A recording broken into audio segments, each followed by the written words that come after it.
Hi, everyone. Today is Monday, June the 15th, and I have a principal's message for you all, some updates, and some information about next year. Quite a bit to cover today, so let's get started. The Minister of Education, Adriana LaGrange, had a press conference last Wednesday afternoon in which they announced that they foresee that schools will resume normal or nearly normal operations in September 2020. This is not yet guaranteed. So schools and school districts have to be prepared for multiple possibilities. But if the province, which is now in phase 2 of the relaunch strategy, continues to make the progress on the trajectory that we are on, then they anticipate that schools will be open for normal or nearly normal business in September. I'm going to talk quite a bit more about that, but I will say that a decision for sure is not going to be forthcoming until August 1st, when the province lets school divisions know and the public know what the plan is going forward.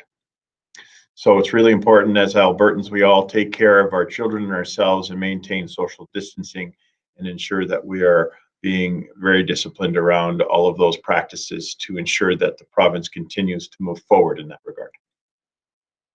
Now, I have lots of year-end reminders, so I'll go very quickly through them. Some of them you've heard already, but I want to wrap up a number of procedures so that we are clear on our next few days in the last 2 weeks of the school year.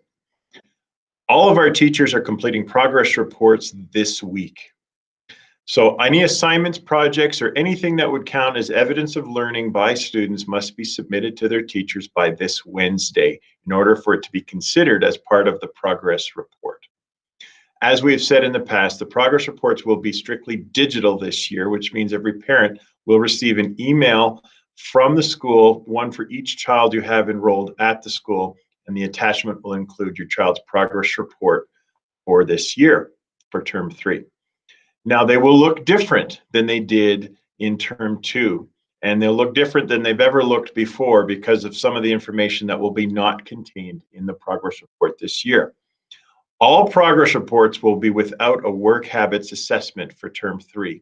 We cannot grade or assess that which we did not see. Therefore, we're not going to be able to report to you on your children's work habits. That's something that you've been able to witness yourselves at home.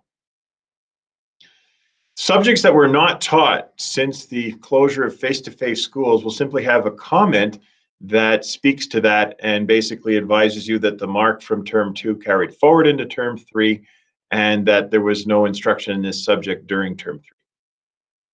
Now, the subjects that were covered during term 3 when we were in remote learning will have a comment that describes the work that was done. As I've said before, there will be no work habits in that report.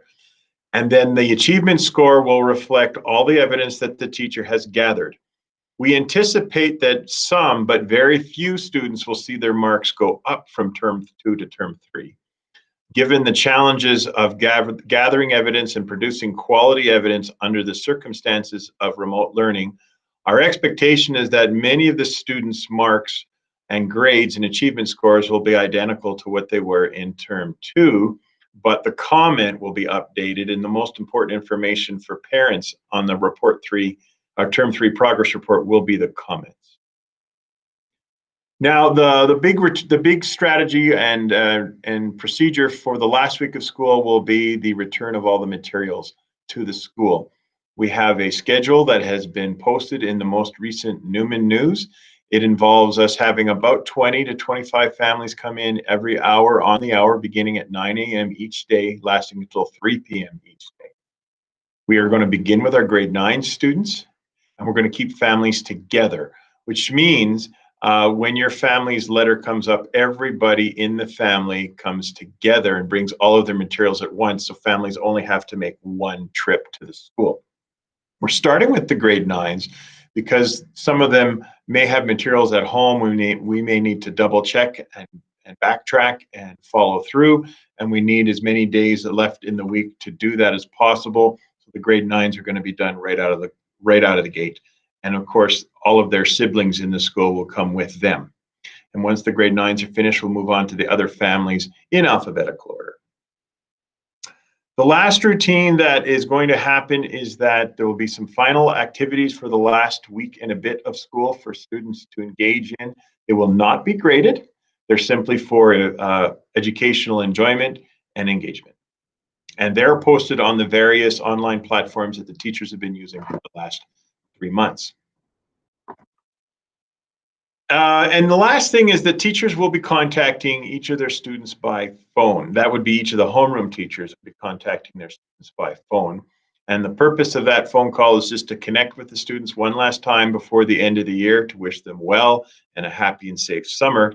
They're also going to want to speak to at least one parent to advise them of some of the preparations we're making for the start of the next school year. And that to make sure that this messaging is received by all families, as we know that not everyone reads the Newman News and not everyone checks in on these video updates in our YouTube channel. So what the teachers will share at that point is very limited information about 3 possible scenarios that schools could be faced with next year. So number 1, the first scenario is a nearly normal return to schooling next year. Now, that means that the students will be back in school, all of them, all the staff will be back in school, and we'll have a number of common sense procedures to manage cross-contamination, high-touch surfaces, and the management of things like food. Now, but this is a very positive scenario. It's the one that our government is anticipating, and we're all hopeful that comes into fruition in September. The second scenario is a partial return where students are having on days and off days where they're learning at home sometime and they're learning at school in smaller groups that maintain social distancing. This would be if the situation goes backwards in the province from a health perspective. If things move forward, we don't anticipate this. However, all schools and school districts have to be prepared with a scenario 2 plan just in case. The third scenario is our current reality continuing on into the next school year. We're really hopeful that that is not what we're dealing with when we come back together in September. However, scenario 2 is a much more complicated one, and it has a little bit more in terms of depth and complexities and details. So I'm going to talk a little bit more about scenario 2 right now. Scenario 2 would mean that our schools would be divided into cohort A and cohort B, possibly a third cohort, but we're looking to avoid that at all costs. Cohort A would come in on certain days and then to be learning at home on the alternate days. And then the reverse would be true for cohort B. Now, the specifics of the timeline and what days would be on and what days would be off and how it would work have not been shared yet with schools. And so we will not be able to update you at this time, but we are waiting for information from our province and from our school district, and we will update you when we have specific information to share. However, the cohort model will look simply as though the students would be divided into half, so a class of 28 students, 14 students would be at school, 14 students would be at home, and the cohort would be organized around family names so that all the children in one family would be in the same cohort so that their days at home and their days at school would be aligned so that parents can work that into their child care planning.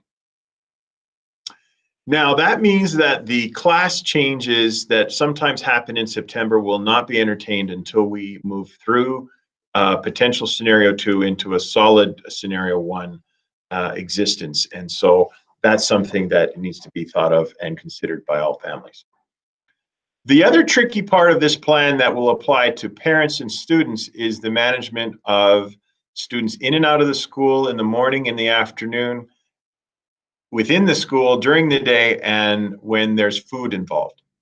So the entry-exit plan will be basically organized so that we use every possible doorway. We will spread the students out as much as we can to make sure that we're always compliant with respect to social distancing. That will take a little bit longer to start the day, and it'll take a little bit longer to end the day, and we'll build a plan around that. It also means that there'll be a little less movement during the day from class to class for our students. In most cases, the teachers will move when necessary and not at all if possible. And finally, the lunch plan is very complex because we are no longer in scenario 2 allowed to touch any materials that the students touch with respect to their own food. Things like thermoses and snack packs and pudding cups and fruit cocktail packets and all of those things that often require adults' assistance for younger children to loosen, open, unwrap, that all has to be handled by the children themselves. So I can't stress this enough. Parents need to think in advance and spend some time in the summer preparing your children for, especially your younger children, for managing all of their materials themselves at lunchtime. That means they have to be able to open their water bottle, open their thermos, whatever. They have to be able to manipulate all of that on their own. So that's a skill that's going to have to be present in those children, if at all possible, on the first day of school. So that's a challenge, but it's one that we want to give parents plenty of pre-warning about. Finally, this particular change in practice will be in effect regardless of whether we're in scenario 1, which is a nearly normal return to school, or scenario 2, which should be the partial return to school. And that's a pack it in, pack it out policy for students' lunch materials. That means that all of the food, the wrappings, the packaging, and the bag that they bring it in will all go home with them at the end of the day. No garbage, recycling, or compost will be held at the school. The students will bring it all home. And this will enable us to maintain a little bit more safety around high-touch surfaces and the students' food. It will free up our caretaking team to take care of other high-touch surfaces in the building, and they'll have time and space to do that. And it also allows for parents to monitor more effectively the food that their children are eating and potentially not eating during the day that they come to school with. So that's the big one. And the last point that we'll make about scenario 2 is as soon as it's announced what the schedule will look like, parents need to be able to plan for their childcare during their work day. We can't give you more specifics at this time. If we could, we would. But you need to think in advance how you're going to work that when the time comes. We can't even tell you if it's a 2 on, 1 off, 1 on, 2 off every other day. I don't have enough information about that yet, but our promise to you is that when we have a clear picture, we will share it.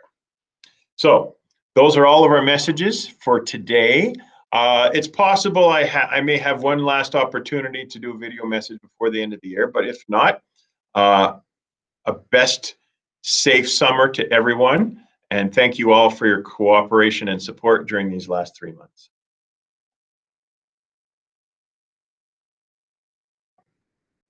Bye now.